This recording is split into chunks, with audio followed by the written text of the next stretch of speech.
को रोका। औरंगाबाद की आवाम तुमको अपने वोट से इसका जवाब और बदला देना है। तो तारीख ने देख लिया कि 33 अराकीन बल्दिया औरंगाबाद के मंजलिस से कामयाब होकर आए। लोग समझ रहे थे टिकट डिस्ट्रीब्यूशन के वक्त टिकट जब दिया जाता है तो बहुत से लोग नाराज हो जाते हैं। किसी ने कहा, अरे देखो इम्तियाज जलील को गाली दी जा रही है, इम्तियाज जलील की गाड़ी पर गुंडे मुक्का मार रहे हैं। मगर मैंने जलसे में खड़े होकर कहा था कि तुमने गाड़ी पर मुक्का मारा है और औरंगाबाद की आवाम मशीन पर देखकर तुम्हारे मुक्के का जवाब पतंग पर बटन दबा कर देगी। जिन जालिमों ने इम्तियाज जलील की गाड़ी पर मुक्का मारा था, हमला किया था, वो चारों खाने चित हो गए। जहां जहां से लड़े आवाम ने उनको शिकस्त दे दी। मुंबई में समझा कि नहीं जीत पाएंगे, कहा कि कहां मुंबई, अरे ये हैदराबाद की पार्टी है। किसी एक दीवाने ने कहा, अरे ये शेरवानी यहां कहां चलेगी। किसी ने कह दिया ये हैदराबाद की बिरयानी नहीं चलने वाली है। हमने कहा प्यारे, खाना तुम जो खाते खा लो, मगर जो हम पकाएंगे वो आवाम उसको पसंद करेगी और इंशाअल्लाह ताला कामयाब करेगी। मुंबई में आपने देखा कि एक असेंबली कॉन्स्टिट्यूंसी से अखिलेश यादव बिहार में अपने बड़े बड़े एमपीओं को 5-5 एमपीओं को भिजाए, जाओ ओवैसी का जनाजा निकाल दो, जाओ ओवैसी को ऐसा बोल दो। क्या क्या बोलते हैं। ऐसा लगता है कि इन विचारों को बोलने के लिए घर में मौका नहीं मिलता, तो इनको नजर आता है कि मैं इनका ससुरा या दामाद हूं। तो बिहार में जाकर जितना बोल सकते थे, माने उर्दू की जो डिक्शनरी होती है उसको बोलते फेरोजुल लुगात। उसको क्या बोलते हैं? फेरोजुल लुगात। वो फेरोजुल लुगात में जितने गलत अल्फाज थे पूरे मुझ पर इस्तेमाल किए अखिलेश यादव के जितने एमपीज आए थे। मगर नतीजा क्या निकला? नतीजा यही निकला कि उनको कामयाबी नहीं मिली। और शिवाजी मानखुंड एक असेंबली हल्का है मुंबई में, समाजवादी पार्टी के एमएलए हैं, 8 वार्ड हैं, 8 में से 6 वार्ड मंजलिस जीत गई। हमारा उम्मीदवार अतीक था, अतीक 10,000 वोट से असेंबली की सीट नहीं जीत सका। इस बल्दिया के इलेक्शन में अतीक मंजलिस इत्तेहादुल मुस्लिमीन को 20,000 बढ़ के वोट मिले। हमारे 8 कारपोरेटर मुंबई में कामयाब हो गए। मालेगांव में 21, नांदेड़ में 14, शोलापुर में 8, नागपुर आरएसएस का हेडक्वार्टर है, वहां पर हमने अपने हरे परचम को लहरा दिया, बताया देखो अब बताएंगे तुमको। 6 कारपोरेटर नागपुर में जीत गए। अमरावती में हमारे 10 कारपोरेटर, अकोला में हमारे कारपोरेटर, धुलिया में हमारे 10 कारपोरेटर, 125 पूरे महाराष्ट्र में जो भारत का दूसरा बड़ा रियासत है वहां पर मंजलिस के कामयाब हुए। तो पूरे भारत में न्यूज बन गया कि आखिर ये हो क्या रहा है, आखिर ये क्या हो रहा है। हर टीवी चैनल पर, हर यूट्यूब के चैनल पर, हर छोटे बड़े लोग, अरे ये कौन है, ये क्या हो रहा है। अरे ये वो हो रहा है जो 125 जीत कर आए, जो बिहार से 5 जीत कर आए। वो तुम जालिमों को पैगाम दे रहे हैं कि तुमने 70 साल हमको धोखा दिया, तुमने हमारे वोट हासिल किए, मगर तुमने 6 दिसंबर को तुम रोक नहीं सके। तुमने हमसे वोट हासिल किया, हमको अपना रहबर और अपना रहनुमा बनाकर, मगर तुमने हमारी रहजनी की, तुमने हमको धोखा दिया।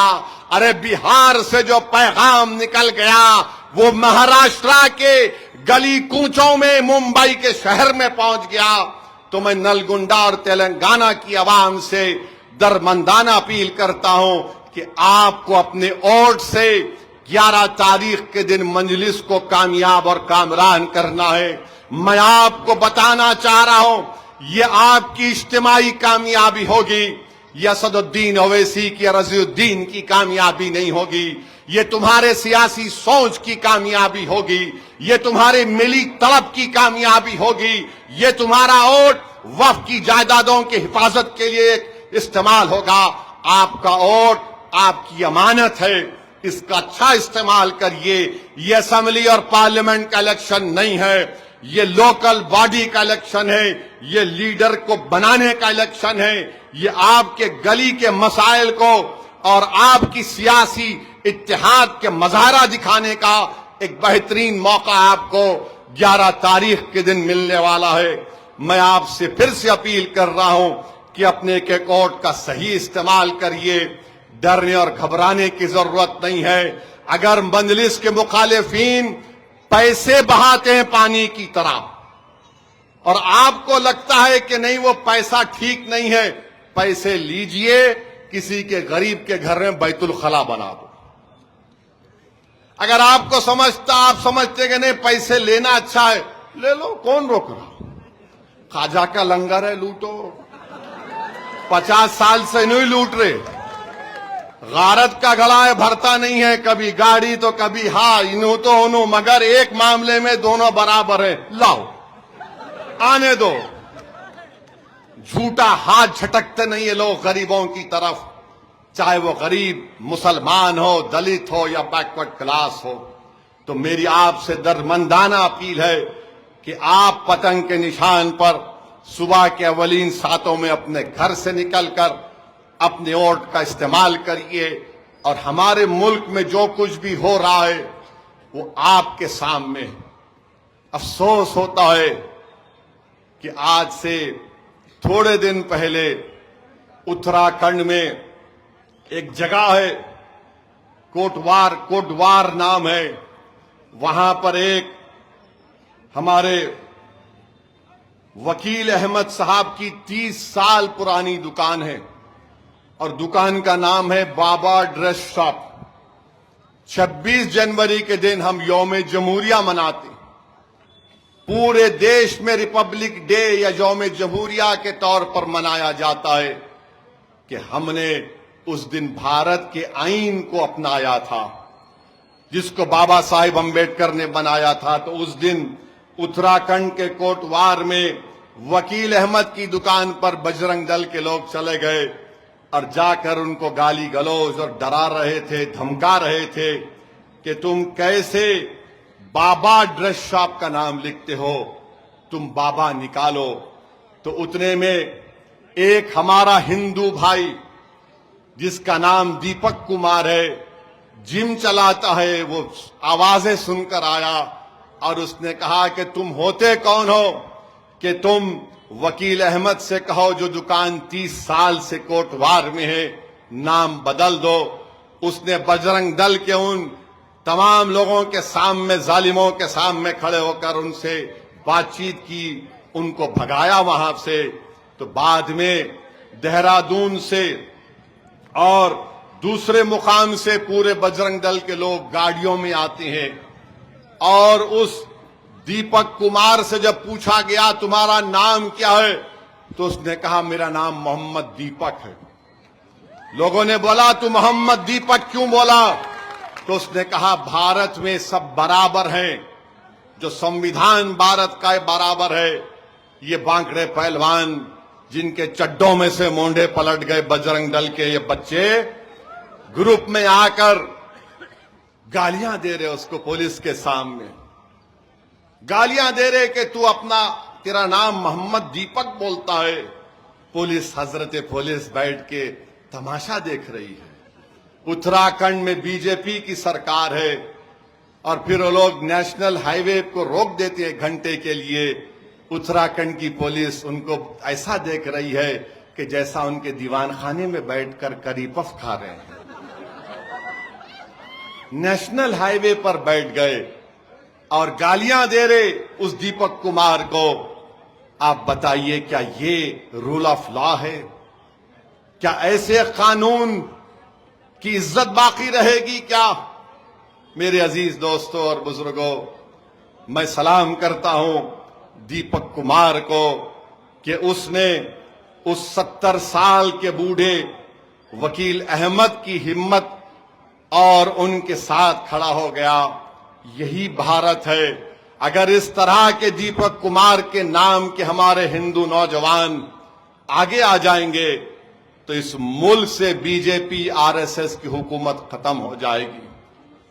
हम उम्मीद करते हैं कि इंशाअल्लाह ताला, मुझे पूरा यकीन है कि आज भी इस देश में और इस देश की माओं ने सिर्फ एक ऐसे दीपक कुमार को नहीं पैदा किया होगा। इस देश की माओं ने जहां पर भगत सिंह को पैदा किया तो इस देश की माओं ने टीपू सुल्तान को भी पैदा किया था। तो मेरे अजीज दोस्तों और बुजुर्गों, ये पैगाम मैं आपको देकर जा रहा हूं कि मजलिस इत्तेहादुल मुस्लिमीन कभी किसी मजहब के खिलाफ थी, ना कभी रहेगी इंशाअल्लाह ताला। हम खुलकर बोलते हैं और हमारा बोलना यह है कि जब इंसाफ की बात होती, मसावात की बात होती है, इक्वालिटी जिसको अंग्रेजी में, जिसको हमारे आईन में आर्टिकल 14 में लिखा गया, इक्वालिटी का मतलब फॉर्मल नहीं, सब्सटेंटिव इक्वालिटी की बात की गई है। यही इक्वालिटी की लड़ाई जिसको भारत के संविधान ने बाबा साहेब ने दिया, मजलिस लड़ रही है। तो मेरे अजीज दोस्तों और बुजुर्गों, हम आपसे अपील कर रहे हैं कि मुत्तहदा तौर पर अपने वोट का इस्तेमाल करिए। और ये हम बजरंग दल के लोगों को बोल रहे हैं कि उत्तराखंड में आपने एक त्रिपुरा के एक 22 साल का एंजल नाम का बच्चा है, एमबीए कर रहा है, त्रिपुरा का आदिवासी है, उसको रोककर उन्होंने मार दिया। इतना मारा उसको कि उसकी जान चले गई। वो बच्चा एमबीए की तालीम हासिल करने के लिए त्रिपुरा से उत्तराखंड को आया। उसका बाप कौन था? उसका बाप बॉर्डर सिक्योरिटी फोर्स का कांस्टेबल था, जो भारत की सरहदों की हिफाजत करने के लिए खड़ा था। वो बाप क्या सोचता होगा कि मैं भारत की सरहदों की हिफाजत करने के लिए खड़ा हो गया, सर्दी हो या धूप हो या बारिश हो, मगर मेरे ही देश के अंदर ये कौन लोग हैं जिस देश की सरहद की मैं हिफाजत कर रहा था, ऐसे शयातीन आकर मेरे बेटे को मार दिए। ये कहकर मारे कि तू चीनी है, ये चीनी है, अरे आदिवासी है। इस देश में अगर कोई सही, इस देश का भारत